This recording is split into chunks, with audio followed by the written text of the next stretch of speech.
Bumasa ba? Ayun, okay.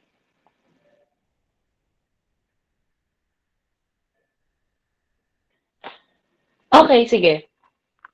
So, Republic Act 10175 is an act defining cybercrime, providing for the prevention, investigation, suppression, and the imposition of penalties, therefore, and for other purposes. So, this, in Section 1, this act, ang title niya is Cybercrime Prevention Act of 2012. Okay. Libardo, pakibasa. Section 2. Section 2, Declaration of Policy. The state recognizes the vital role of information and communication industries such as content production, telecommunication, broadcasting, electronic commerce, and data processing in the nation's overall social and economic development. The state also recognizes the importance of providing an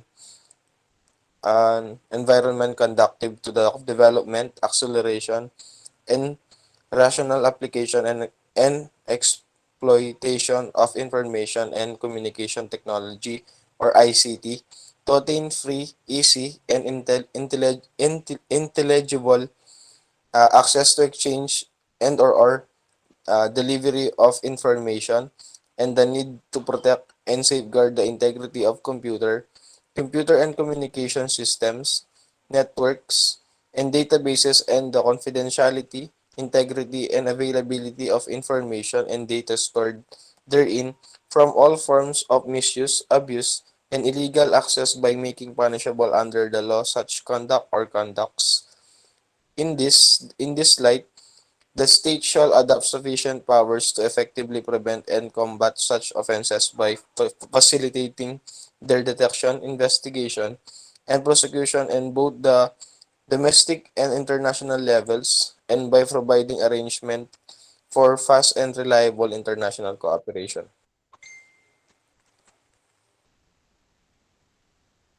Okay, thank you. Ah, sunod. Gakula. O, explain mo.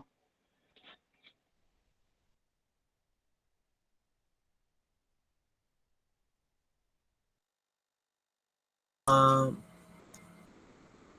ito po yung ano ma'am, the vital role po of the policy of the RA 10175 ma'am, which is the Cybercrime Prevention Act of 2012 ma'am,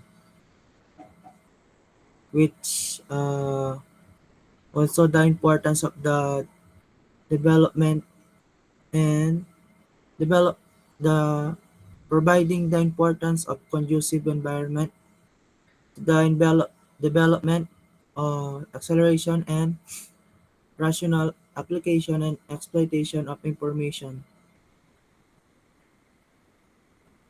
Yun ma'am. In short, Mga guidelines po and policy ma'am of the RA 10175. guidelines and policy. Yun yung declaration of policy. Yes ma'am. Okay. Sige.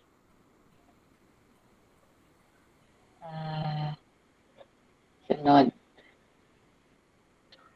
Bulana D. Pakibasa. Section 3, A to D. Yes, ma'am. A to C, ma'am. D. D. Delta.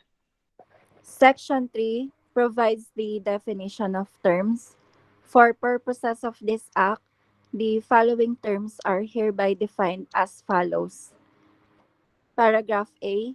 Access refers to the instruction, communication with, storing data in, retrieving data from, or otherwise making use of any resources of a computer system or communication network. Paragraph B.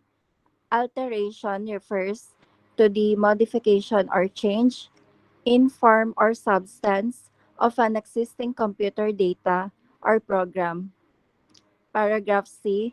Communication refers to the transmission of information through ICT media, including voice, video, and other forms of data. Paragraph D. Computer refers to an electronic, magnetic, optical, electrochemical, or other data processing or communications device, or grouping of such devices capable of performing logical, arithmetic, routing, or storage functions, and which includes any storage facility or equipment or communications facility or device including devices with data processing capabilities like mobile phones, smartphones, computer networks, and other devices connected to the internet. Okay. So when we say access, we are able to gain access. Makakakuha tayo ng data at makakapag-store tayo ng data sa isang device. So that's access. When we say alteration, on the other hand, may kakayahan kang baguhin. It's either the data or the system. And then sa communication naman, well, you know this, the transmission of message from one sender to the receiver. Ang sa definition lang na tinutukoy dito is that this is through ICT media. Gagamit ka ng computer system or information and communications system. And then computer, ito alam nyo na to, syempre, of course, this is a device. Uh, it's able to do several functions, mag-compute, ito, nabanggit naman na dito eh. Logical, arithmetic, routing, or storage functions, and which includes any storage facility or equipment or communications. Pwede kang, it can do several functions, and it can also store data. Okay, next. Liwanag, pakibasa.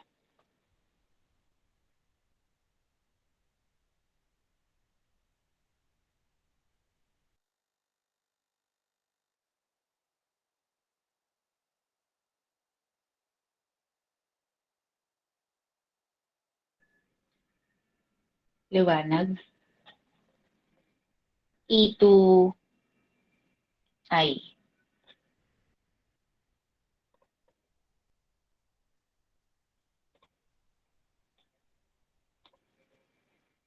Wala. Pineda, pakibasa. Paragraph E. Computer data refers to any representation of facts, information, or concepts in a form suitable for processing in a computer system, including a program suitable to cause a computer system to perform a function, and includes electronic documents and/or electronic data messages, whether stored in local computer systems or online. F. Ma'am, si Liwanag po yung absent po. Ay, okay. Paragraph F. Computer program refers to a set of instructions executed by the computer to achieve intended results. Paragraph G. Computer system refers to any device or group of interconnected or related devices, one or more of which, pursuant to a program, performs automated processing of data. It covers any type of device with data processing capabilities including, but not limited to, computers and mobile phones. The device consisting of hardware and software may include input, output, and storage components, which may stand alone or be connected in a network or other similar devices. It also includes computer data storage devices or media. Paragraph H. Without right refers to either conduct undertaken without or in excess of authority, or conduct not covered by established legal defenses, excuses, court orders, justification, or relevant principles under the law. Paragraph I. Cyber refers to a computer or a computer network, the electronic medium in which online communication takes place. Okay, thank you. Sige, Liwanag, explain mo. Letter ano na po, no? F po naman.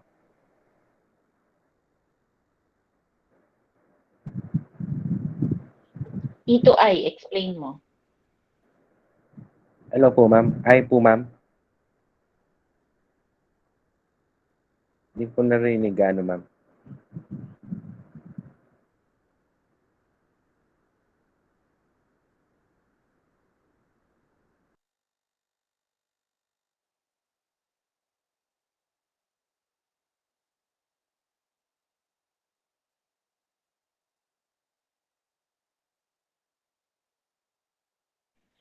Explain mo, E to I. Ay, yung ano po, ma'am, yung letter E po, ma'am. Yung computer data po, ma'am. Nagre-represent po siya ng facts or po information po ng data po ng computer. And then po yung computer program po. Ito po yung program ng computer na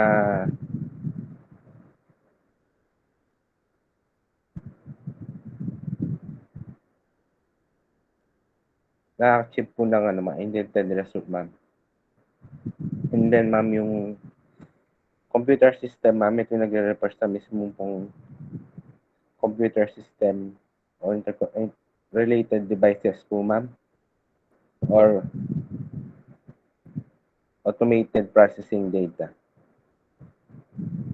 And then yung age, ma'am, without right refers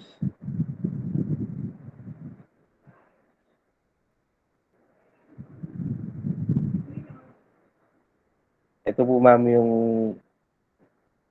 nagkakandak ng undertaken kahit po na without or in access po of authority, and hindi, hindi po siya nag-covered by established legal non-defenses po or excuses in the court orders and justification po ng relevant principle. Under po ito ng under po ito ng law. And last po yung cyber. Ito po yung computer or network and electronic medium in online communication po.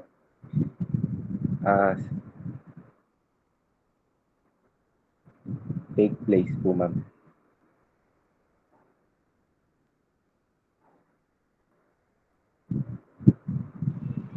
Sure ka? Final answer. Yung cyber po, bali, ito po yung parang nag-access po hindi na ano pa, computer or online, ma'am.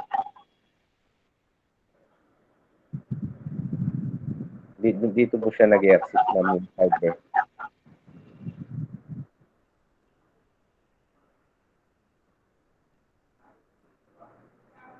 Yun na. Yes po, ma'am. Or, yes po. Sige. Okay. So when we say computer data, this is the actual, sa madaling sabi, ito na yung files ninyo. Yan yung mga data na stored in your computer system. And then computer program, sabi dyan, it is a set of instructions. Ang computer kasi, ang computer programs, gumagana siya through codes. Nabubuo din siya through codes. Yung codes na yon ay mga instruction doon sa computer. For example, kapag kinlik ko tong etong sa Google Meet, kapag kinlik ko itong telephone icon, ang magiging instruction nun is that i-end niya yung call. Ganon. That's a computer program. It is a set of instructions nga. At kung tutukoy naman tayo sa mga offline na applications, for example, sa Microsoft Word na lang, kapag pinindot natin yung letter M sa keyboard natin, magre-reflect din ang letter M doon sa Microsoft Word. So yun, yung Microsoft Word is a computer program. And then computer system is from the term system. 'di ba? It is composed of many parts. And dito sa computer system na to, sabi dito is any device or group of interconnected or related devices. So literally, it is a computer at yung nagpapagana sa computer na yon. For example, kung siguro narinig nyo na yung term na OS, yung operating system ng isang computer. Kumbaga, yun talaga yung magpapagana sa computer, yung OS niya. Okay. Yung without right is literally without right, wala kang karapatan. So, pag sinabing wala kang karapatang i-access yung laptop ko, kayo, lahat ng estudyante ko, walang karapatan na pakilaman yung laptop ko. So yun na yun, without right. As in literally, na walang karapatan. And then cyber is anything related to the computer or the internet or a computer network. Kaya nga kapag ang krimen ay ginawa online, it's cybercrime. Kapag ang bullying ay ginawa through social media, cyberbullying. Okay. Next.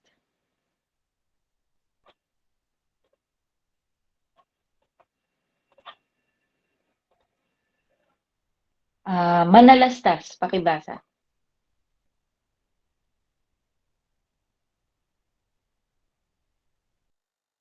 Yes, ma'am.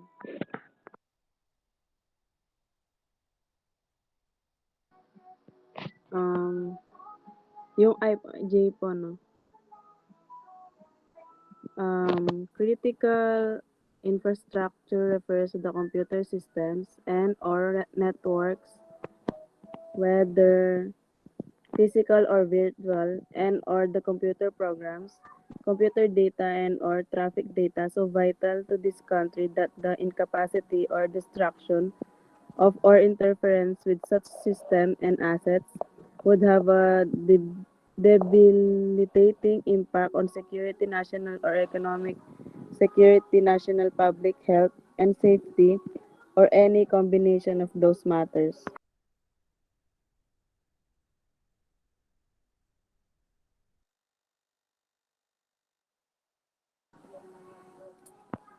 Next po, ma'am.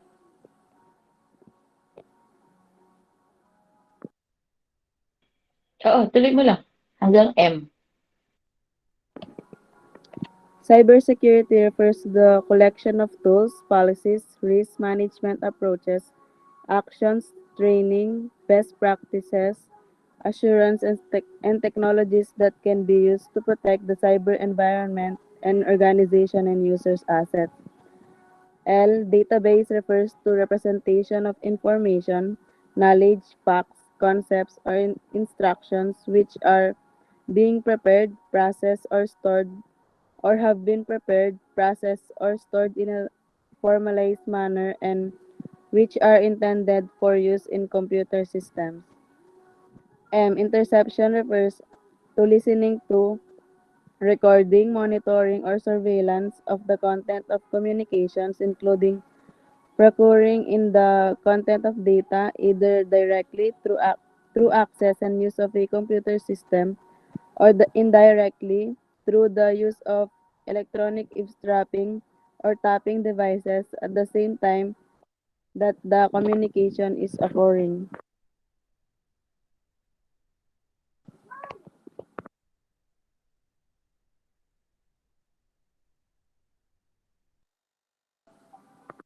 Tapos na.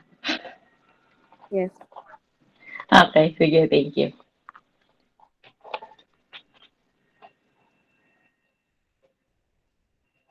Agustin, paki-explain.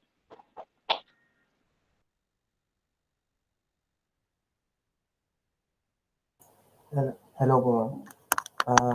Critical infrastructure, ma'am, ito po ba yung actually po din siya masyadong gets. Ito po ba yung Anong pagkakaintindi mo sa term na critical? ang critical po, ma'am, parang May sakit. critical na yung kondisyon niya, sabi ng doktor. Parang, Anong ibig sabihin? parang delikado po, ma'am. Okay? Parang important po, parang ganun. O yung infrastructure, anong pagkakaintindi mo doon? Infrastructure. Root word niya. Structure po, ma'am. Hmm. Anong Parang, pagkakaintindi mo sa parang important, yung importanteng structure po ng computer system po, ma'am. Okay. Tapos?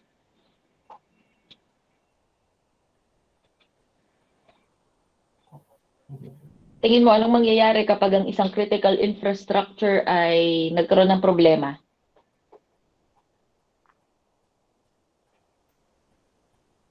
Maapektuhan po yung computer data po ng isang computer system po, ma'am. Okay. Kapag nagka-problem ang isang critical infrastructure, andyan naman, it would have a debilitating impact on security, national or economic security, national public health and safety, and or any combination of those matters. Ayan. Okay, next. Cybersecurity po, ma'am, ito yung parang po, ma'am, yung para sa computer mo is security po, ma'am, for viruses po, ma'am. Kasi po, nagpro-protect po sa computer data po, ma'am, na important details po ng ganun po ba.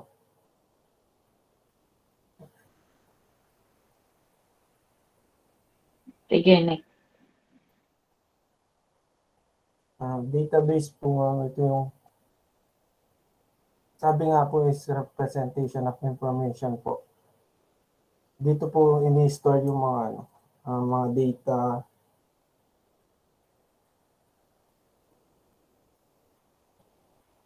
na pwede pong gamitin sa na ginagamit po sa computer system po.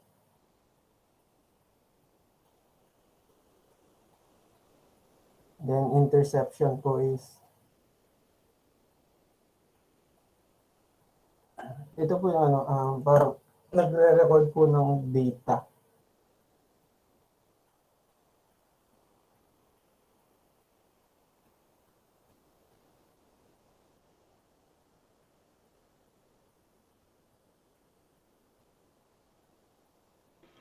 Yun na.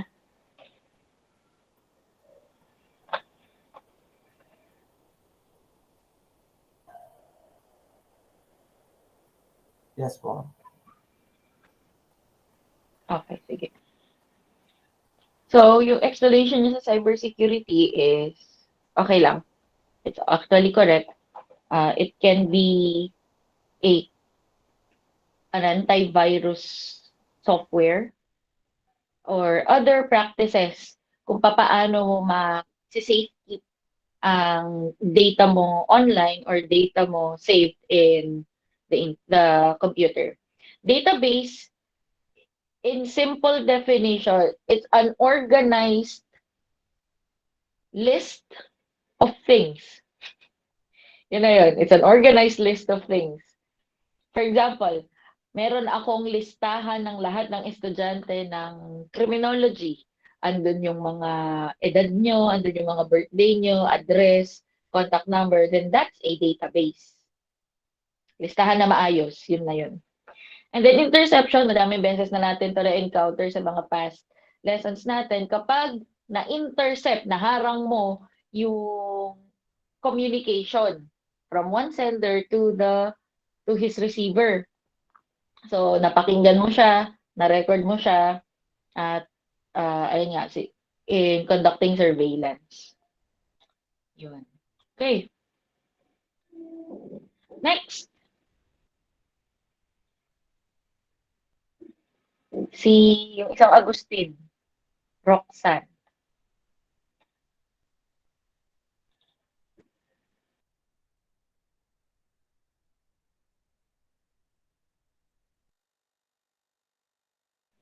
Absent.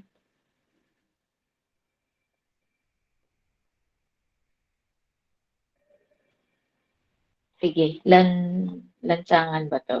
Christian Kyle, pakibasa.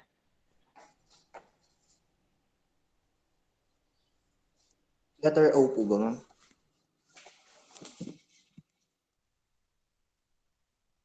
Kung saan na tayo?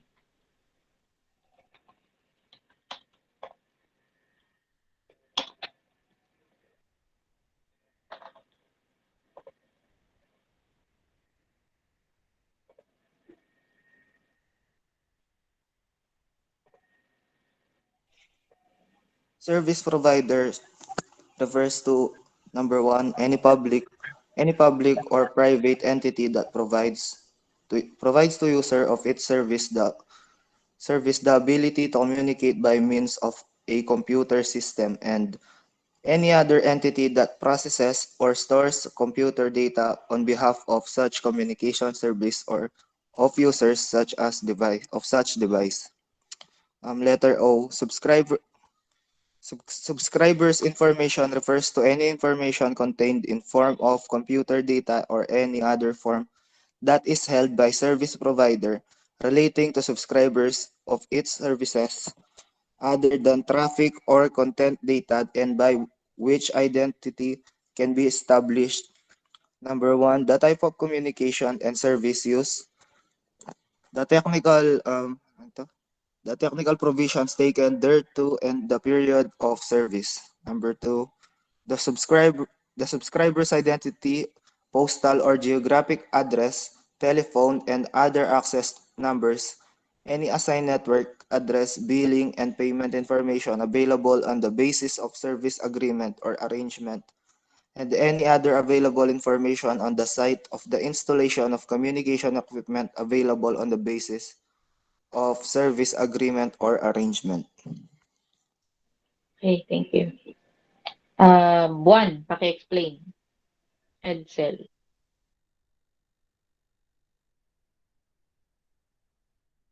Hello, ma'am. Yung letter N po, um, yung service provider daw po is nagre-refer dun um, sa mga users, any public or private po na para po mag-communicate po dun sa computer system and yung mga other entity na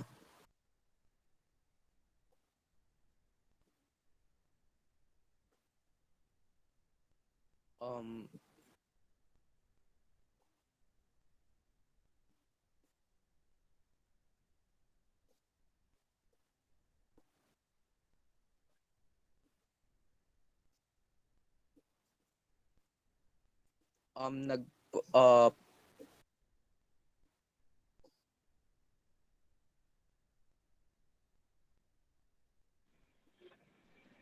Sige, kaya mo yan.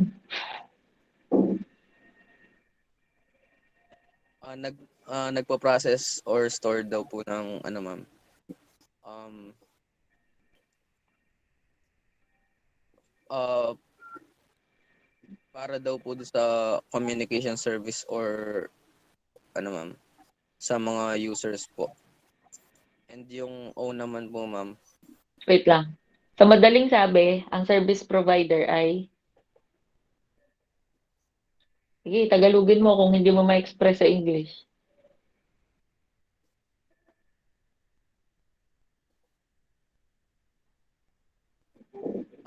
siya yung ma'am, nagpo-provide po sa lahat ng mga users po ng Tao to? hindi po ma'am. Bagay? Hayop? Lugar? Pangyayari? Ano siya?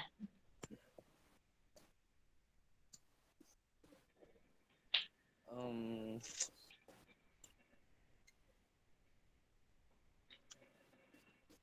Sure ka, hindi yan tao?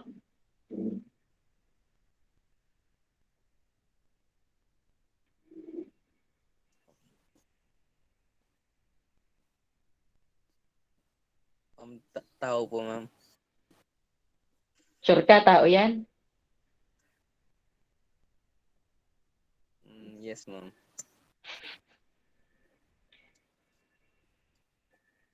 Isang tao yan.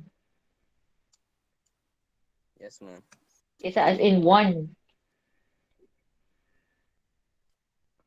Yes po. Sure ka?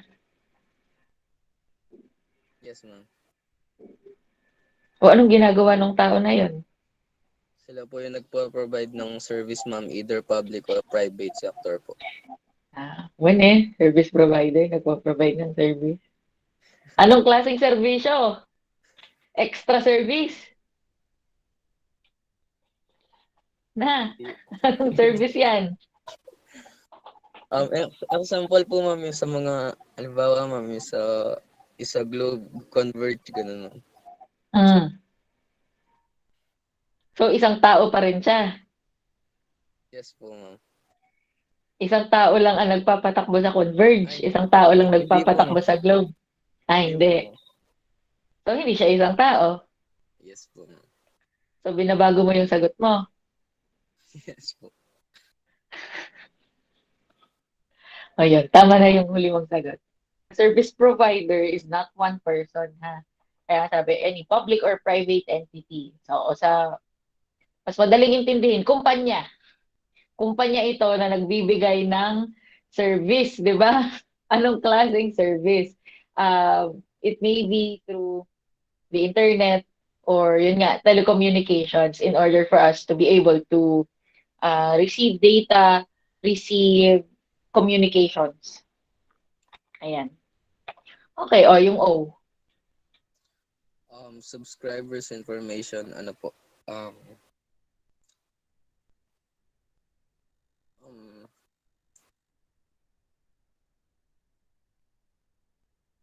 Ito po yung mga binibigay nating information po pag, halimbawa po, pag nagsusubscribe po sa mga service po.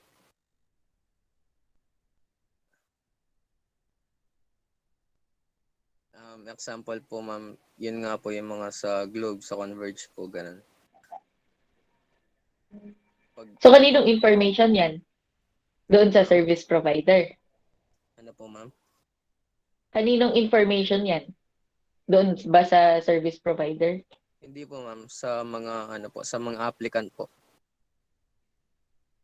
Applicant. Yes po. So, hindi pa sila approve. Yes po. Sa mga applicant po ng ano, ma'am, sa service po. Applicant sa service. Papasok silang pulis na. Sure ka?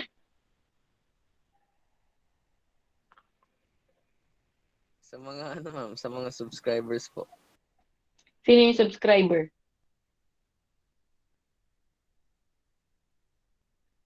Yung mga tayo po, ma'am. Tayo mismo. Kanino sila nagsusubscribe? Sa ano, ma'am, sa company service provider po. Yun.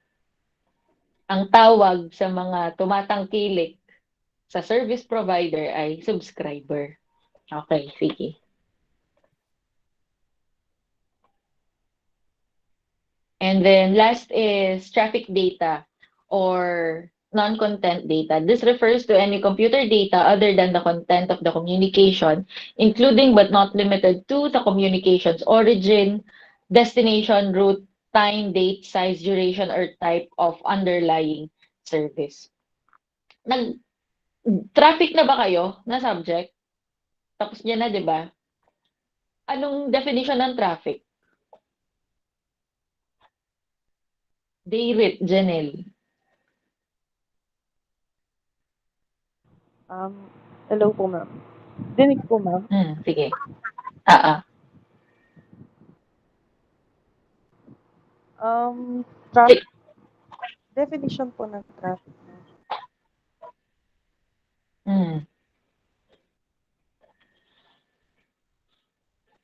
Oo, definition ng traffic. Huwag mo na i-google.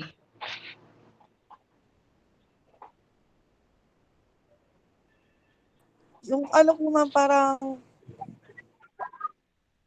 yung movement po ng mga vehicles po, ganun. Movement. Opo. Okay. Tama yun. Sinabi nating traffic, this pertains to the movement. Hindi yung, ma'am, na-late ako kasi traffic. O di, walang movement nun. Yan ang ginagamit natin.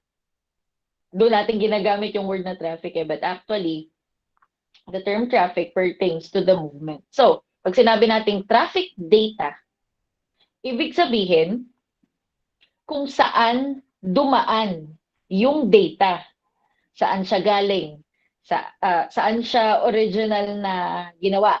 Sabi natin sa laptop ko, nilagay sa flash drive, tapos dinala sa computer dito sa Crimlab, sinave doon. Yun. Yung facts na yun are part of traffic data.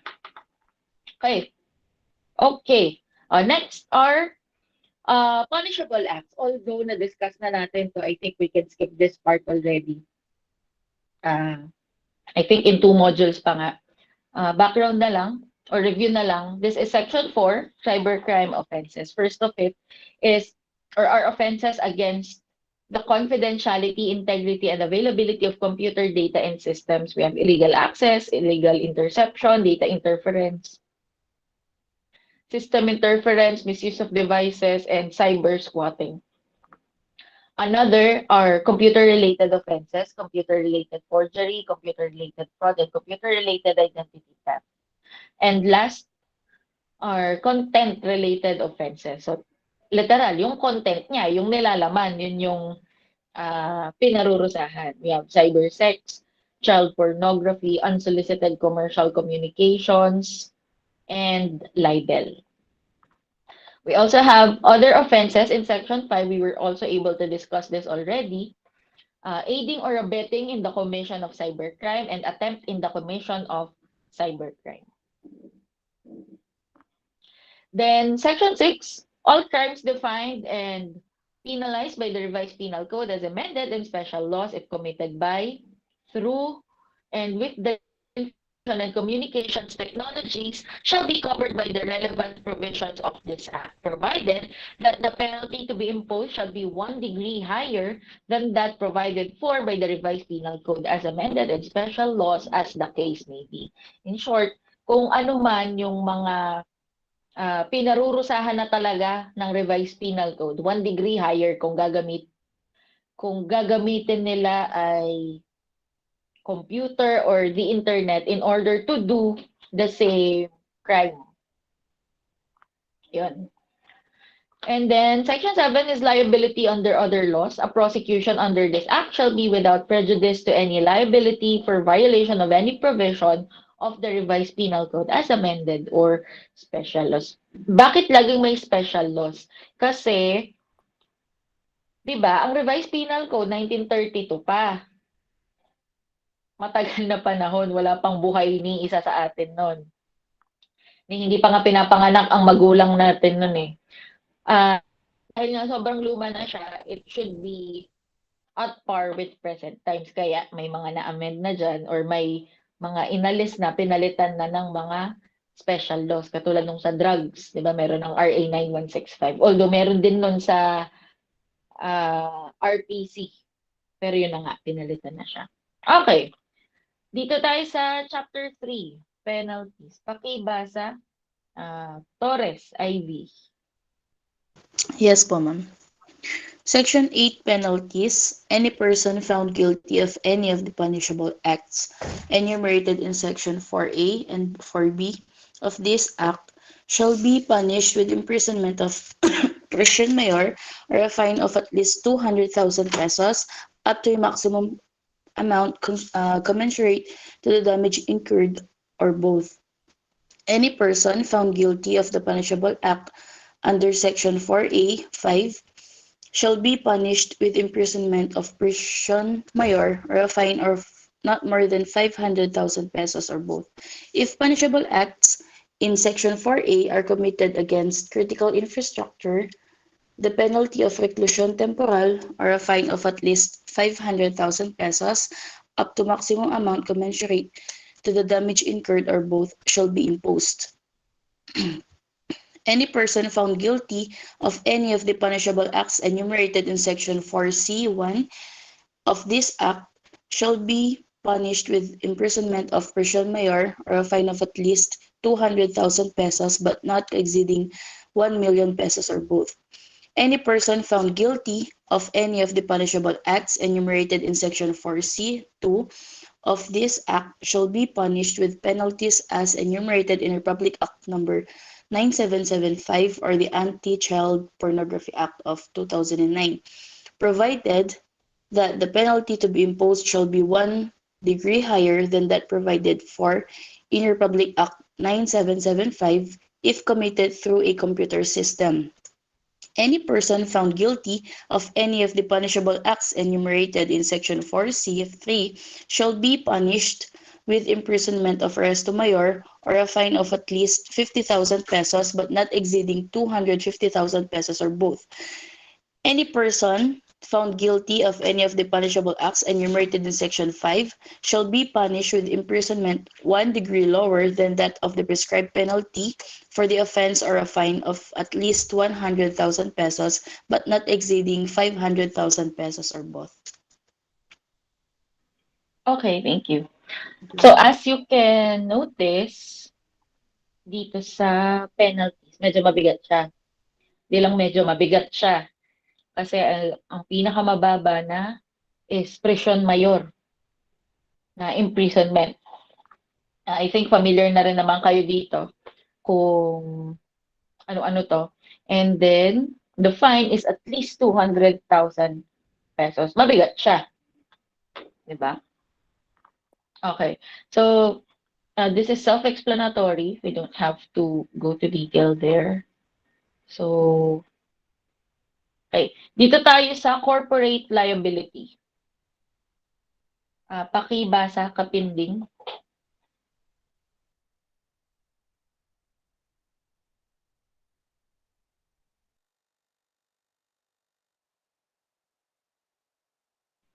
Kapinding, absent.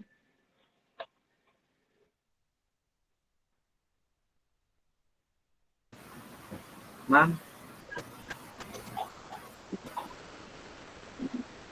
Section 9 Corporate Liability.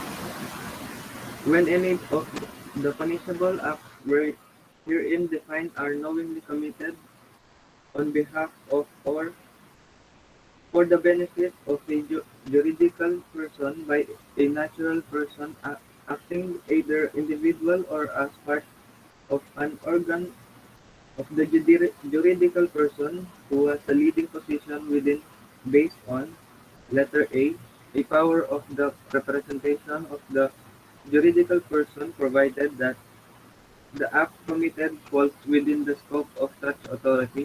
Letter B, an authority to take decisions on behalf of the juridical person and provided that the act committed falls within the scope of such authority. Or letter C, an authority to exercise control within the juridical person.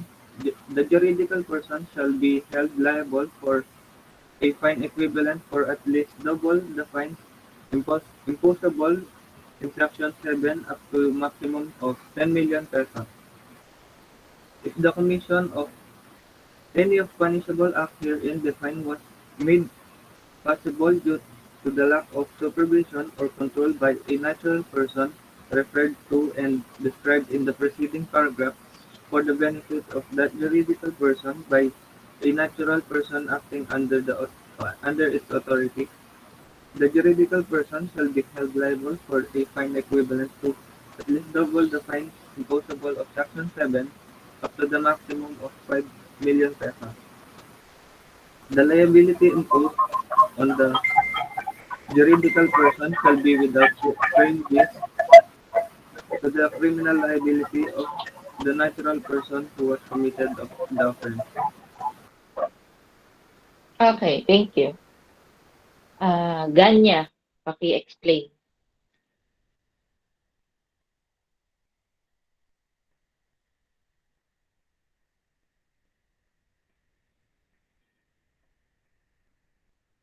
Absent? Ganyan? Hindi po, ma'am. Ah. Ma'am, parang ito, yung corporate liability po, parang, ETC, parang group, ano po siya, liability, ma'am, na ini-post na represent yung isang tao, ma'am,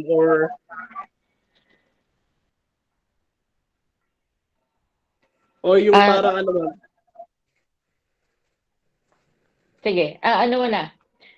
Ano ang natural person at ano ang juridical person? Yun muna. Ay, ma'am, yung natural person, ma'am, yun po yung mga, ano, yung mga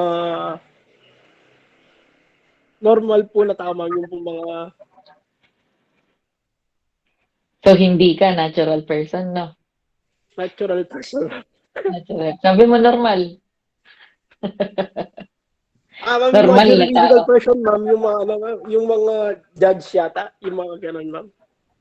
Judge? As in, husgado? Na judge?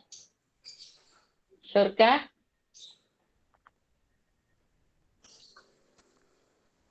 Not sure po, ma'am. Not sure. Sorry po. Balikan natin yung kanina, yung service provider. Ano yung term na ginamit ko? Yung sabi ko sa madaling sabi, ito ay isang service provider. Ano siya? Yung po mga service provider, ma'am. Yung kanina. Corporate po, ma'am. Sige. Ano yung example na binigay kanina ng classmate mo? Yung dalawa. Yung mga, yung Converge, ma'am. Tsaka yung, hindi ko po siya sa isa, ma'am, eh. Globe po ba? Yon. Converge tsaka Globe. Sila ay mga natural person, di ba? Tama? Hindi po, ma'am. Ano? Ano sila? Juridical po. Juridical person. Okay. Ikaw, ano ka? Natural person, ma'am. Natural. Sure ka? Yes po. Okay. O sige. O tuloy mo yung dinidiscuss mo. Corporate liability. Papaano ginagawa ito? O papaano nangyayari ito?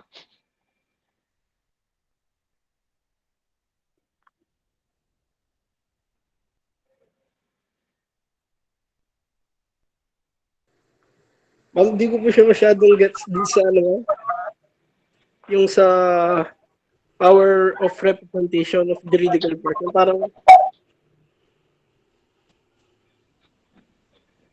Parang sa ay opinion ko po ba, ay parang based on my, ano, parang may power sila na mag-impose ng penalty sa ano, sa mga nasasakupan nila, ma'am. Something like that.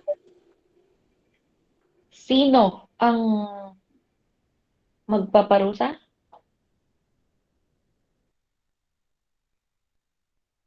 Yung ma'am trial court na kung saan na ano yung ano, ma'am.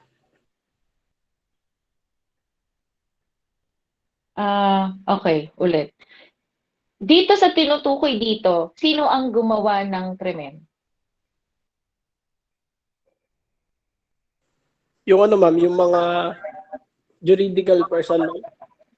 Juridical person ang gumawa ng krimen. Yes po. Sure ka?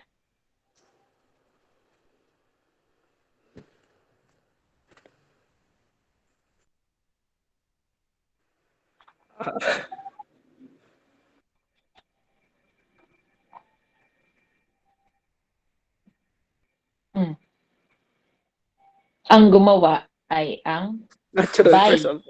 By a natural person. Sinong makikinabang? Yung pinag-usapan natin person, pinag-usapan natin cybercrime, ha? Kaya nga sabi, any of the punishable acts herein defined. So yun yan, yung mga krimen na nabanggit kanina. Sinong makikinabang?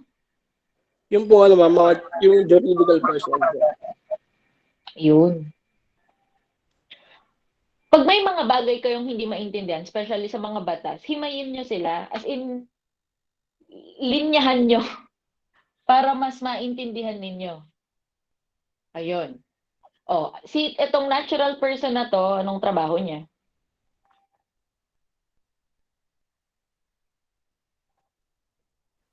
Yung parang ay part po siya ng isang ano ma'am, juridical person ma'am. Tama. Isang, Tapos, maliban doon, sa empleyado siya, ng juridical person na yon, ano pa? Maliban doon. parang may pwesto siya ma'am sa ano, dun sa company. Oo. So, hindi pwede na low level lang. Hindi pwede na secretary. Hindi pwede na nasa janitorial services. Hindi pwede. Mga Okay. CEO po ba ganun ma'am? Basta may leading position. Kung hindi man CEO, yung mga matataas din na posisyon. Okay. Tapos, paano masasabing may leading position siya?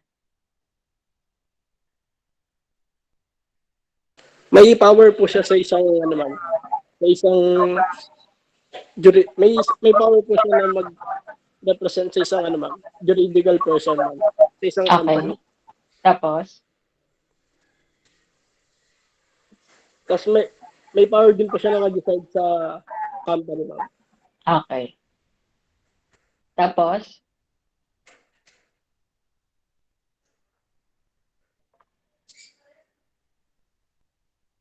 Tapos ma'am ma'am may ano ma'am, may authority din po siya na mag-control dun sa isang juridical person. Okay. Tapos? Sinong mapaparusahan? Yung tao. Di ma'am, yung pong company nila. Okay. Oh, yan. Okay.